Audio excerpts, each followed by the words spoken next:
Hello everyone, कैसे हैं आप लोग। आई होप कि आप लोग ठीक होंगे और अपनी पढ़ाई अच्छे तरीके से कर रहे होंगे फॉर एसएससी 131 एंड 132 के लिए। तो यार, इस वीडियो में हम लोग बात करेंगे पॉलिटी के एक्सपेक्टेड एमसीक्यू क्वेश्चंस के ऊपर। ये वीडियो की इम्पोर्टेंस आप इस बात से समझ सकते हैं कि इस वीडियो में जो भी क्वेश्चन डाले गए हैं वो बहुत ही अच्छे अच्छे हैं, पहली बात। दूसरी बात, इस वीडियो से ही आपका एक क्वेश्चन आने की पॉसिबिलिटी सबसे ज़्यादा है। दूसरी बात, अगर आप हमारे रेगुलर फ्री वीडियोस को फॉलो करते हैं तो उनको अपने एग्ज़ाम के एक दिन पहले तक फॉलो करिएगा। हो सकता हो कि आपका सारे क्वेश्चन हमारे इसी फ्री वीडियो से कवर हो जाएं। Let's start this video is presented by SSC defence academy. अगर आप एसएससी 131 की प्रिपरेशन कर रहे हैं और अपनी प्रिपरेशन को इन्हांस करना चाहते हैं तो हमारे टेलीग्राम चैनल से जुड़ जाइए, जहाँ पे डेली रात 9 बजे अच्छे क्वेश्चन प्रैक्टिस करवाए जा रहे हैं जिनको हूबहू एग्ज़ाम में आने की पॉसिबिलिटी सबसे ज़्यादा है। तो हमारे टेलीग्राम चैनल से जुड़ के अपनी एग्ज़ाम की प्रिपरेशन को अच्छे तरीके से कंटिन्यू रखें और क्वालिटी क्वेश्चन लगा के अपनी प्रिपरेशन को और मजबूत करें। SSC 131 written exam, let's crack it. Question number first, who is the first law officer of the country. देश का पहला विधि अधिकारी कौन होता है? ये होते हैं अटॉर्नी जनरल। इनकी नियुक्ति जो होते हैं प्रेसिडेंट करते हैं, राष्ट्रपति इनकी नियुक्ति करते हैं और इनको हटाने के लिए कोई प्रोसीजर नहीं अपनाया जाता। राष्ट्रपति अपने आदेश से ही इनको हटा सकते हैं। ठीक, कॉन्स्टिट्यूशन में इनके टाइम पीरियड की कोई इसमें स्पेसिफिकेशन नहीं डाली गई है। तो attorney general is the first law officer of the country. इनका काम क्या होता है? इनका काम होता है कि केंद्र सरकार को कानून संबंधी राय देना और केंद्र सरकार की दलीलों को सुप्रीम कोर्ट या जिले के देश के किसी कोर्ट में रखना। Who has the right to decide whether the bill is money bill और नॉट। मैंने ये क्वेश्चन बहुत बार आपको बताया, ये क्वेश्चन आपके एग्जाम में बहुत बार पूछा भी गया है। किसको अधिकार है बिल को मनी बिल या ऑर्डिनरी बिल घोषित करने का? वो होता है speaker of the Lok Sabha. Speaker of the Lok Sabha को ये पावर होती है कि किसी बिल को वो मनी बिल बनाए या ऑर्डिनरी बिल बनाए। अगर वो मनी बिल रहेगा तो सिर्फ लोकसभा में आएगा, अगर वो ऑर्डिनरी बिल है तो किसी भी हाउस में जा सकता है। ये मेजर डिफरेंस है। ये क्वेश्चन पूछा गया है कि मनी बिल को सिर्फ और सिर्फ कहाँ पुटअप किया जाता है? वो लोकसभा में पुटअप किया जाता है। फिर राज्यसभा में जब भेजा जाता है तो ये सोच के भेजा जाता है कि राज्यसभा उस पर ना कोई चेंज कर सकती है ना उसको रिजेक्ट कर सकती है, केवल और केवल सुझाव दे सकती है और वो भी लोकसभा मानने के लिए बाध्य नहीं है। अगर राज्यसभा 14 दिन तक कोई भी सुझाव या एक्सेप्ट नहीं करती है, बिल को पास नहीं करती है, तो वो राज्यसभा से पास माना जाएगा। ये साफ साफ कॉन्स्टिट्यूशन में लिखा गया है।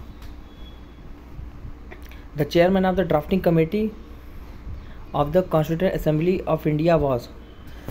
कॉन्स्टिट्यूएंट असेंबली जो है भारत की, उसके ड्राफ्टिंग कमेटी के चेयरमैन कौन है? वो है doctor Bhimrao Ambedkar. Option C is the right answer. Doctor Bhimrao Ambedkar is the chairman of the constituent assembly, पहली बात। दूसरी बात, कॉन्स्टिट्यूशन में पहली बैठक हुई थी 9 दिसंबर 1946 में। 9 दिसंबर 1946 को फर्स्ट बैठक हुई थी जिसमें डॉक्टर सत्यनारायण सिन्हा जी को टेम्परेरी चेयरपर्सन चुना गया था। और 11 दिसंबर 1946 को कॉन्स्टिट्यूएंट असेंबली की दूसरी बैठक हुई थी जिसमें डॉक्टर राजेंद्र प्रसाद जी को परमानेंट चेयरपर्सन चुना गया था कॉन्स्टिट्यूएंट असेंबली का, और वो आगे जाके भारत के पहले राष्ट्रपति बने थे। ठीक, the directive principle state policy has been adopted from which of the following countries. किस कंट्री के कॉन्स्टिट्यूशन से डीपीएसपी फॉलो किया गया है? ये लिया गया है रसिया, आयरिश कॉन्स्टिट्यूशन से ही लिया गया है।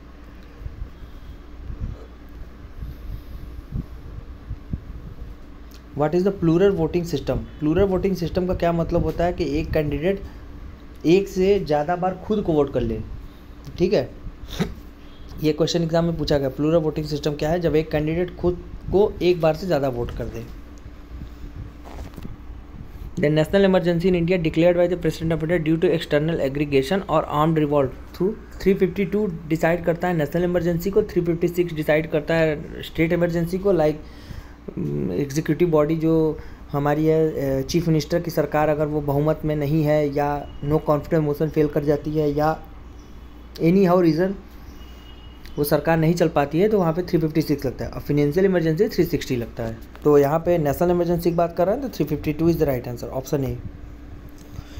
If there is a deadlock between Rajya Sabha and Lok Sabha over the ordinary bill, it will resolve by भाई देखो, किसी बिल को लेके, किसी ऑर्डिनरी बिल को लेके राज्यसभा और लोकसभा में विवाद चल रहा है, तो उस विवाद को सुलझाने के लिए राष्ट्रपति ज्वाइंट सिटिंग ऑफ पार्लियामेंट बुलाते हैं, लेकिन उसकी चेयरमैनशिप किसके हाथ में रहती है?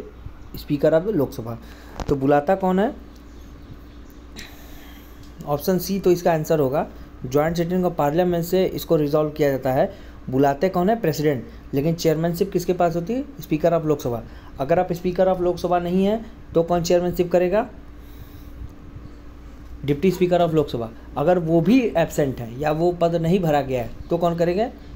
Vice chairman of the Rajya Sabha. ठीक।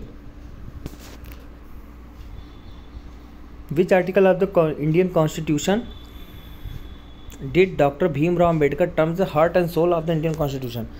भारतीय संविधान का हार्ट एंड सोल किसको कहते हैं? आर्टिकल 32 रेमेडीज़ को बोलते हैं, जो सुप्रीम कोर्ट जारी करती है, और आर्टिकल 226 जारी करती है हाई कोर्ट, ये भी रेमेडीज़ जारी करते हैं। तो ऐसा क्वेश्चन पूछा गया, क्या सिर्फ और सिर्फ हाई कोर्ट रीट जारी करती, सुप्रीम कोर्ट? नहीं, हाई कोर्ट भी रीट जारी करती है आर्टिकल 226, और सुप्रीम कोर्ट रीट जारी करती है आर्टिकल 32, जिसको बाबा साहेब भीमराव अम्बेडकर जी ने हार्ट एंड सोल कहा है।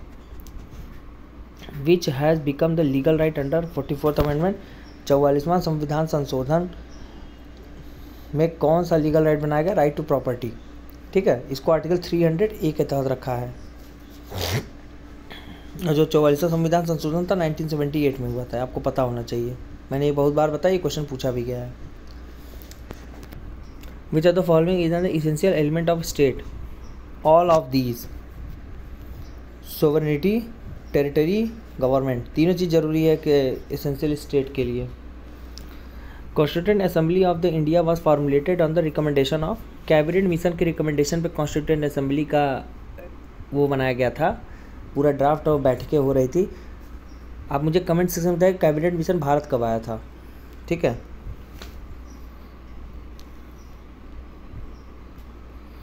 Who is the custodian of the Indian constitution? CJI, chief justice of India. और प्रेजेंटली में कौन है CJI? वो हैं DY चंद्रचूड़।